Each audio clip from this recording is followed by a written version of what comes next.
நம்முடைய உற்பத்தி திறன்ல 32% விழுக்காடு இந்த 4 பெருநகரங்கள் இருக்கு.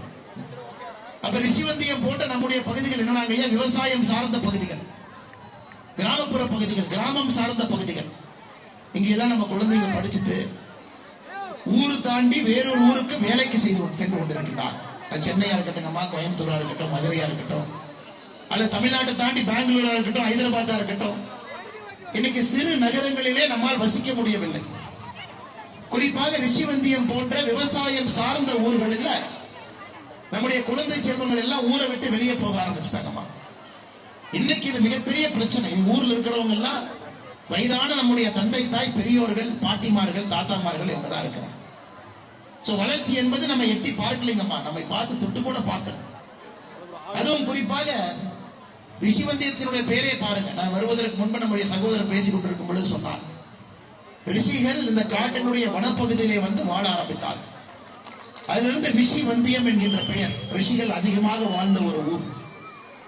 சோழ பேரரசு காலத்தாக இருக்கட்டும், விஜயநகர பேரரசு காலமாக இருக்கட்டும், குறிப்பாக அவர்கள் கட்டிய கோவில்கள் இன்றும் கூட தொழிலாளர்கள் இங்க வந்து பார்க்கும் பொழுது அவர்களுக்கெல்லாம் பாடம் சொல்லிக் கொடுக்க கோவில்கள் இந்த ரிஷிவந்தியம் தொகுதியில் இருக்குதுங்கம்மா.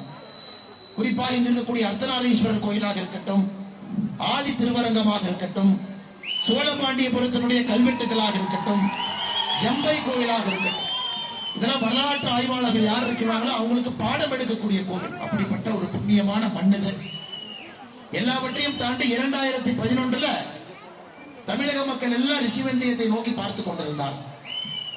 ரிஷிவந்தியத்தில் கேப்டன் விஜயகாந்த் அவர்கள் 2011 போட்டியிட்ட பொழுது 2 கட்சிகளுக்கு மாற்றாக, திராவிட கட்சிகளுக்கு மாற்றாக ஒரு ஏழை பங்காளன் தமிழக அரசியலை வந்த பொழுது 2011 தேர்தலில் தமிழகமே ரிஷிவந்தியத்தை நோக்கி பார்த்துக் கொண்டிருந்தது.